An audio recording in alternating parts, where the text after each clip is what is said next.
Hello বন্ধুরা, আজ একটা মিনি ব্লগ নিয়ে তোমাদের সামনে চলে এসেছি। আজ এসেছিলাম ছোট ননদের বাড়ি ঘুরতে, তাই ভাবলাম এখানে একটা ছোট্ট মিনি ব্লগ করে নিই। যাই হোক, এখানে বনগাঁ কলেজ, এই যে নদীর পাড়ে দেখুন কি সুন্দর জায়গাটা, নদীর পাড়ে গার্ডওয়ালে ওখানে ঘুরতে এসেছি আমি আর ছেলে। সেটাই তো আপনাদের সাথে সব শেয়ার করছি। এটা আমাদের বনগাঁ কলেজ। বনগাঁ কলেজ এখন ক্লাস চলছে বলেই এখন ঢুকতে দেবে না, তাই আমি বাইরে থেকেই দেখাচ্ছি। আমি আর ছেলে ঘুরতে বেরিয়ে গেছি। সব জায়গায় মা ছেলেই থাকি। আপনাদের দাদা সব সময় তো বাড়িতে থাকে না, ওই কারণে ও কোনো ভিডিওই সেইভাবে থাকে না।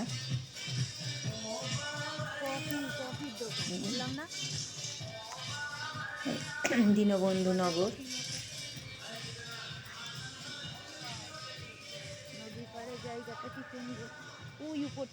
তোমারও তুলছি।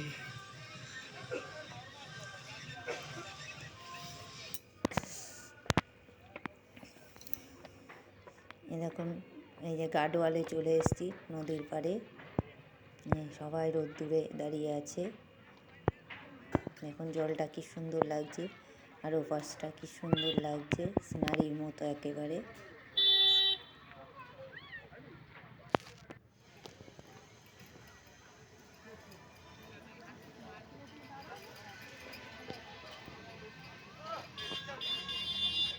নৌকা বাইছে, অনেকদিন পর নৌকা বাইতে দেখলাম, বহুদিন পরে।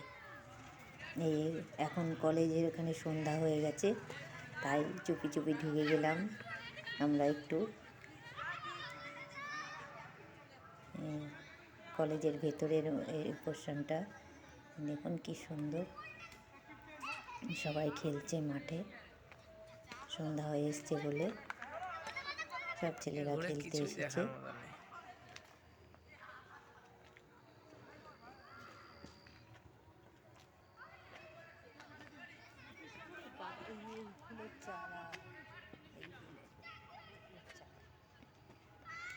মানে কলেজের ভেতরটা এত সুন্দর না, খুব সুন্দর জায়গা, দেখলেই আর মানে ওখান থেকে আর বেরোতে ইচ্ছা করছে না। তাই ঘুরে ঘুরে পুরোটাই দেখি। কোনো দিনই যাইনি বনগাঁ কলেজের ভেতরে, আজ ঢুকলাম, ঢুকে সব কিছু ঘুরে ঘুরে দেখছিলাম।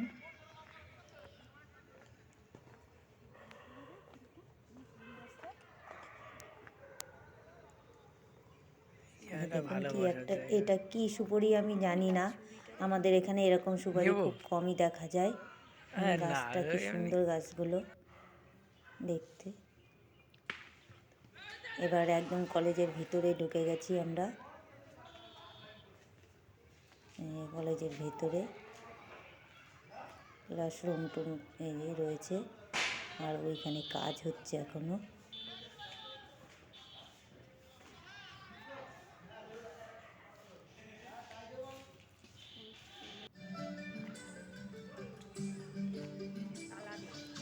বাইরে কলেজের বাইরে নদীর পাড়ে একটা ক্যাফে হয়েছে, দেখুন কি সুন্দর ক্যাফেটা। এটা একদম নতুনই হয়েছে, খুব বেশি দিন হয়নি, সম্ভবত পুজোর সময় হয়েছে। আমি এতদিন যাইনি দিদির বাড়িতে, তাই দেখিনি।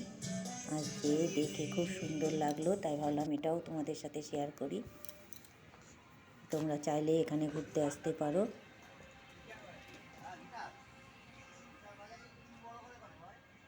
আর ভিডিওটা ভালো লাগলে অবশ্যই লাইক কমেন্ট করে দিও।